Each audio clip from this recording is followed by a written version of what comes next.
This is a story of how sometimes things don't go according to plan.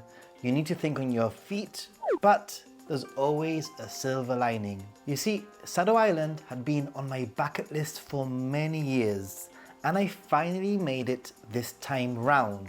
So here's what I got up to on pretty much my one day in Sado Island, bearing in mind that I arrived there at around 9 AM. I got the very first ferry and I arrived at the island, which meant that I had the full day ahead of me.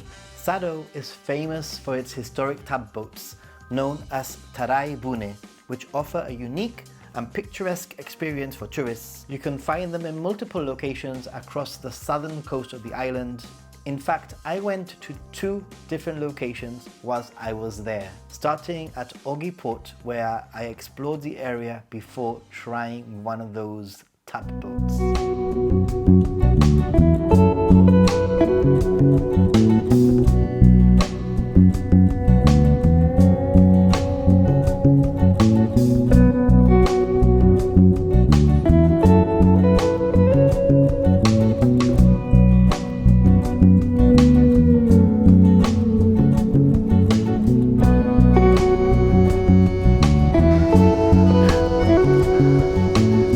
Sado Jin desu ka? Wow! Sugoi!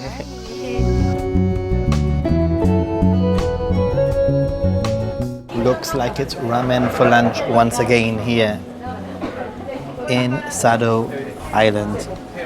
Looks good. It looks good. New friend, Atarashi Tomodachi. Bye!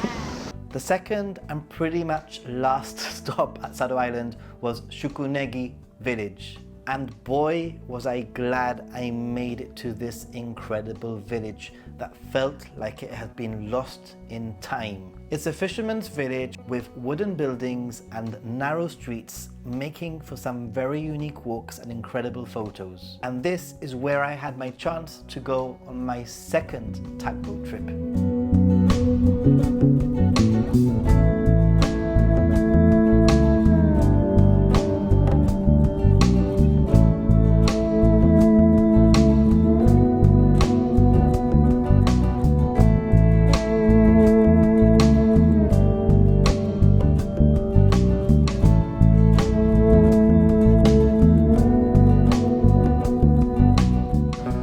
This place is so cool. I want to come back for sure, 100%.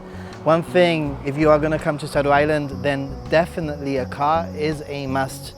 I mean, initially when I got onto the bus, I thought to myself, okay, this bus service isn't too good, but it hasn't been too bad. I went to one stop and then I got the bus to here, and it was more frequent than I expected. But you need to keep an eye on the timetable, because this is literally the last bus back home that I'm going to catch right now.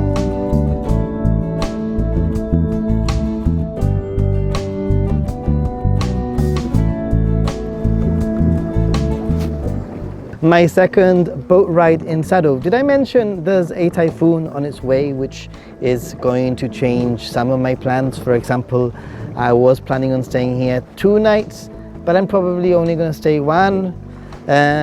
Apart from that, I couldn't hire a car, but it's all good. I am making the most out of the situation. I've come to the other side of the island and I'm having a great time here in the ocean. By the way, a lot of skill. This person, these people steering these boats have a lot of skill. There you go. There you go. Just a little bit of English. Hey, cool. Bye. Bye. Cool.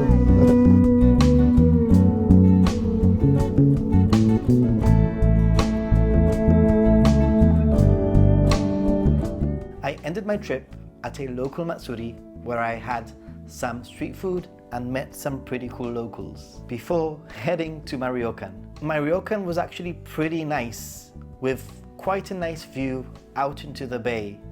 But later on I discovered how there were no street lamps or street lights in heading to my ryokan from the center of the town, making me walk pretty much in pitch darkness to the middle of nowhere using Google Maps. Thankfully, I had my iPhone torch and I was live streaming, meaning that you guys were keeping me company.